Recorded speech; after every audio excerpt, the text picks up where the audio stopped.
Every year, there is a time when I get to throw caution into the wind and just build the most over-the-top, ridiculous PC I possibly can just to see how it goes. Well, now is that time, and boy, did I love it.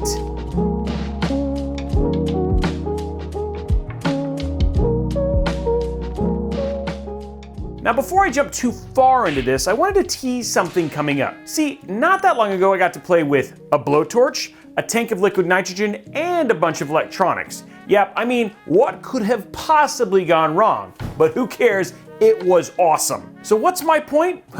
I didn't have one. Oh, okay, that's not true. Truly, I actually really did. See, in the intro, I was saying how every year I get to do something, and it's only like once a year.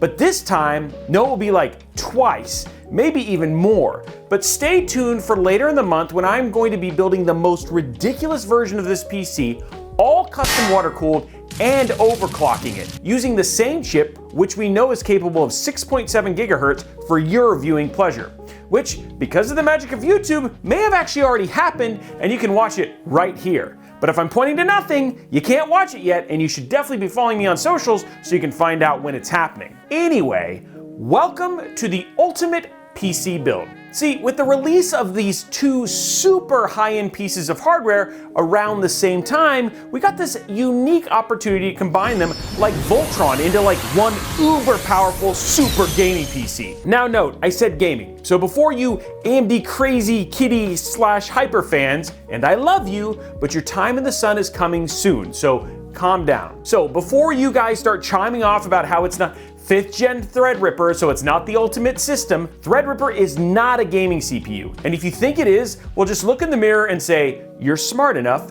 you're bright enough, and I don't need to lie to people to make myself feel better about the fact that I like another company more than they do. See, competition is good, okay? We love everyone here, and it's okay for them to like something different than you. By the way, if you want to see more builds like this, or like the crazy water-cooled / overclock version one, or the same thing we'll do with Ryzen 7000 series when that comes out, make sure you like and subscribe. Like the sun that Superman needs to regenerate, so am I to you when it comes to the best builds in tech videos. Take my regenerative powers.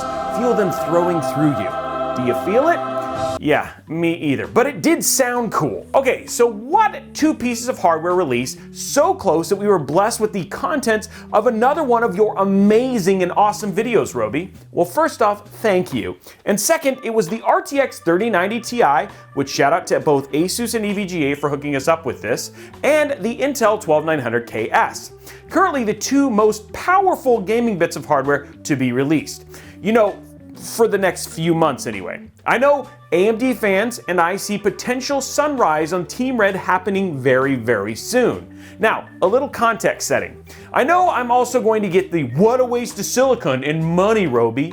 Here's the deal for these uber pieces of hardware. Just like Ferraris, Bugattis, and Koenigseggs and other hyper or supercars, that last bit of performance literally becomes the most expensive part. More than likely, these parts aren't made for you. But believe it or not, releasing them is an important part of the world of progress. Because of these steps, the technology used to make them and release them eventually makes it down the product stack for all of us to enjoy. So don't get too bitter and rattle on in the comments about how dumb this is and what a waste of time it is. Value means different things to different people. So let's just let people enjoy their stuff, okay? Not that I'm going to try to be able to stop you, but hey, I can try. Okay, so enough of an introduction. Let's just jump into the build and let's see how this bad boy performed. So first and foremost, we got the EVGA RTX 3090 Ti, the Core i9 12900KS. So originally, I was actually gonna put these ROG Maximus Z690 Apex. I was gonna choose the Apex, but I went back to the Hero because the Apex has less RGB. It needed to be flashy. Am I right? I want to get crazy. Who doesn't want to get crazy? Let's not just do one. Let's do 4 sticks of DDR5 at 5200 megahertz. So huge shout out to Corsair. We want to make sure it's gotta be good. It's gotta be good. Next up, we gotta cool this bad boy with this H150i Elite Capellix. We're gonna be pulling the air using 3 Noctua NFA 1225s. Now we just need the storage. So we went ahead and we said, you know what, let's do Seagate FireCuda 530s. 10 terabytes of NVMe. That seems fine. That feels fine. let's use that HX 1200 watt, platinum rated, 1200 megawatts. This thing, if you get it to 88 miles per hour, you will go to the future. This is probably our best budget build. I mean, if you're just looking for a budget entry-level PC, this feels like the right build, right? Like, isn't this kind of a great budget build? There was a version of this that had two 3090 Ti's in it. I wanted to let you know. That's right, we got the first ever Core i9 12900KS, I think, shown on stream. You guys are seeing it first here on Robeytech. Okay, so here is our board, the Maximus Hero, absolutely beautiful, crazy board that everybody loves. 12900KS going in. There we go, there it is, 12900KS, world premiere. And we got the pop too. I'm excited to see what the performance is gonna be like on this. Do RAM sticks, Solid clicks all around. Time to get these drives installed. Based on what I saw from Jay's 2 cents, this is a minimum spec machine for Elden Ring. It's all for Elden Ring. 720p Elden Ring. Oh, thanks, Shrek. Appreciate it. There it is, guys, the Corsair 5000T. We got to do the first live build in this case. So now we're doing another one. This is just the most ridiculous build in this case, I think. I don't think anybody could do a more ridiculous build right now. Okay, so what we're doing right now is we're just stripping the case down. There it is. Okay.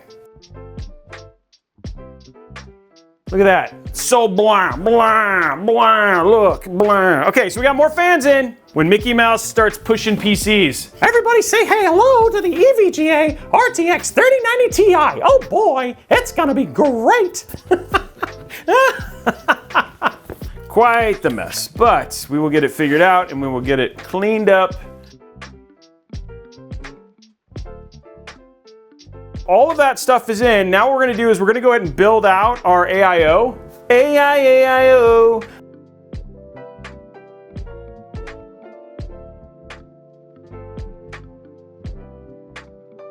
Okay, cool, beautiful. Grab some like Earl Grey tea, you know, just to have a little mind cleanser, because we're gonna get into some hardcore cable management as we kind of clean this up and get ready for the rest of the build.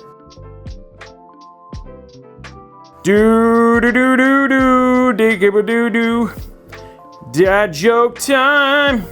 My flashlight died. I'm delighted. Time for some thick boy card action here. There it is. Wow. It's in. I am J-Rock. I'm gonna install the eGPU cable. And it needs it, dude. It's a freaking hefty card. Wow, it's like, it actually got tension like immediately on this thing. Okay, let's get this bad boy in here. Last component of the night. Oh my gosh. Went to back brake level heaviness. There we go, 1200 watts of power in this bad boy now.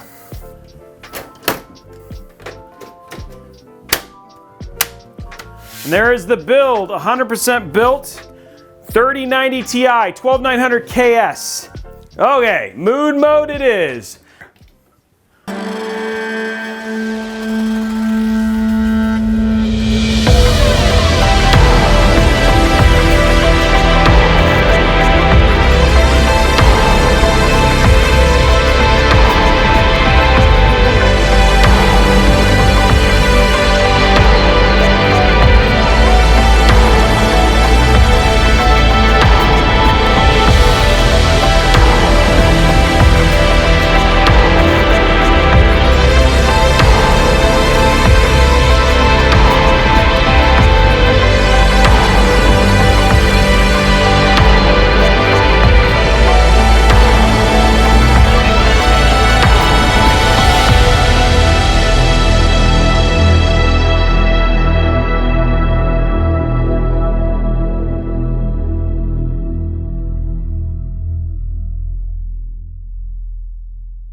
So that build did look good, didn't it? Unless you're not into RGB and then, well, it was really bright, right? So how did it perform? Well, Why don't we start with the thermals, Robey? Because rumor is this thing is hot, hot, hot! And we prepared for that when we built this system for sure. See, we did push-pull on the H150i, pushing using the newer ML120 Elites from Corsair with a 2.90 mm H2O, which is actually higher than that of the famed Noctua NFF12s with a 2.60 mm H2O. And we were pulling air with the awesome Noctua NF-A12 by 25s. So pretty much the best setup we can give for this little thermal monster, given we're using an AIO. So how did it perform? Well, it kept cool-ish. At idle, we didn't see any issues on our CPU with it sitting right at 26 degrees Celsius, which, until I liquid cooled a CPU with liquid nitrogen, I thought was pretty good. But it was no negative 190 degrees Celsius like our idle temp when we were playing with LN2. However, when we unleash the power of the CPU like a volcano and its liquid hot magma, we see these jump up to 75 degrees in the open case scenario and 90 degrees in the closed case scenario. So what does that mean? That means you need to be smart like we were smart and make sure you have some dang good cooling if you're going to be doing a similar system. By the way, as an FYI, when we actually changed the orientation of the H150i and did intake into the top instead of exhaust, which so many of you think isn't possible, we actually saw 8 degrees cooler on our most highest CPU temperature. Also, we did speak to Intel about some of these temperatures, and some of the boards are pumping some pretty crazy amounts of voltage into these chips, so undervolting may actually help temps. So we're going to be doing some undervolting stuff on the show a little bit later along with our overclocking, so we can show you how to do some of that. But the point is that you probably may have to change your voltage offset to a little bit of a negative setting. So playing with things like ICC Max and your load line are ways to improve this if you want to, though if you don't know what that means, then just ensure you got good cooling. So is this an issue? Not really, 90 is fine, and when gaming we don't hit anywhere near that. But the CPU can run at 90 all day and be completely fine. But the CPU is fire, literally. Well, what about the 3090 Ti, Robey? Was it also birthed from the bosom of the fire gods? Nah, there's actually no issue here at all, which is a testament to the 13 fans we were using to cool the entire system. At idle, we were sitting at 45 in open case and actually saw a 1 degree drop to 44 in the closed case scenario. But when we pop on the racing slicks and take this 3090 Ti out for a few runs on Nürburgring, we see things jump up to a nice and very cool 67 in the open case and a, again, 1 degree cooler 66 in the closed case. Like I said, we were really prepped for the power we were putting inside of the system, knowing that we had like a small sun sitting at the core of the ultimate gaming system. So let's just check out how ultimate gaming system actually did in like gaming. So first up, it's our NVIDIA optimized title using our EVGA RTX 3090 Ti with the new Intel 12900KS. Starting with Cyberpunk 2077 at 1440p, ultra settings and DLSS set to performance, we saw 136.63 FPS. Now this is the first time we've done Cyberpunk 2077 on a system like this, so we didn't have anything to compare it to, but 136.63 is absolutely awesome. Next up, it's Metro Exodus, also running at 1440p with ultra settings and DLSS set to performance. We got 118.27 frames per second. Now when comparing that against our 12900K system with a 3080 Ti, we got 107.22 frames, which gives us an 11 frame jump. Next up, we're going to talk about some AMD optimized experiences. Hey, we gotta be fair, and soon we expect AMD will be taking the top of the product stack again. So first up, it's Dirt 5 running at 1440p at ultra high graphic settings. We see an average frame rate of 171.8 FPS. How does that compare with the 12900K and our RTX 3080 Ti? Well, easily, as we were sitting at 151.4 frames per second, showing a solid 20 frame per second jump in performance. Now finally, we got Borderlands 3, which we may switch over to Tiny Tina's Wonderland here shortly, but in the meantime, we got it running at 1440p with the highest graphical setting. We are looking at an average of 137.58. Now again, just to give you some context, by comparing it to the 12900K and 3080 Ti, we saw 118 frames per second. So a solid 19 frame per second jump, and finally north of 120 frames per second at the highest graphical settings. So solid, albeit somewhat magical frames per second in our single player games. But what about our multiplayer games, Robey? I mean, multiplayer games matter also, and they do. They do. So first up, it's Apex Legends running at 1440p with the lowest graphical settings and optimizing for maximum frame rate. How about 280.8 frames per second? Yeah, that seems good. Well, what about Call of Duty Warzone, Robey? Also at 1440p, lowest graphical settings with all roads leading to the highest frame rate possible, well, we saw 230.2 frames per second. Yep, that's also very good. Finally, Fortnite. Well, because Fortnite, 1440p, lowest graphical settings, which still looks pretty dang good, but makes it easier for those headshots, folks, we saw 468.3 frames per second. So why not comparisons here, Robey? We know we've tested on other systems. Well, let's just say the system outperformed all of our other systems, but unlike our benchmarks, it isn't quite apples to apples, so it's harder to do a direct comparison versus using a benchmark. So no, it's better, and how much isn't quite as certain. So there you have it, the ultimate gaming build. Coming in at just around $7,500, it does in fact outperform every other system we built, whether that's a 5950X, a 12900K, a 3090, a 3080 Ti. But when you compare a $7,500 system to say a $4,500 system, like we have done up above with our comparison between the 12900K and 3080 Ti and our 12900KS and our 3090 Ti, determining the jump in performance, the question is it actually worth it? It's kind of like my illustration above when it comes to hypercars. These last percentage points of performance are some of the most expensive to get, and that's such a personal choice if it's up to you. For some, it's a no-brainer, and I am building some of those systems in the next few weeks. Others, it's not, and that's totally okay. See, wherever you sit, I just like to show you the numbers because if anything, as we see these like insanely cool Unreal 5 demos and what games may look like in the future, it's cool to see that we will have the hardware necessary on the PC side to run this awesome stuff. Albeit we may actually have to have our own personal fission reactors or maybe have to power our PCs using our souls just to get those frames per second numbers up. Something tells me many of you would sacrifice your soul for such an endeavor. So what do you think? Well, tell us and maybe win a little cash in the process. First and foremost, you need to leave a quality comment down here along with liking and subscribing to the channel. Now, when I say quality comment, it doesn't need to be positive, it just needs to be something you liked or didn't like about the video, what surprised you, etc. about the build or the video or even the cost. Just not, I deserve to win, can I has a free PC, or something similarly lame. You also need to ensure that we have a way to reach you via your YouTube profile, like your email. In fact, put your email in your YouTube profile if you want to win.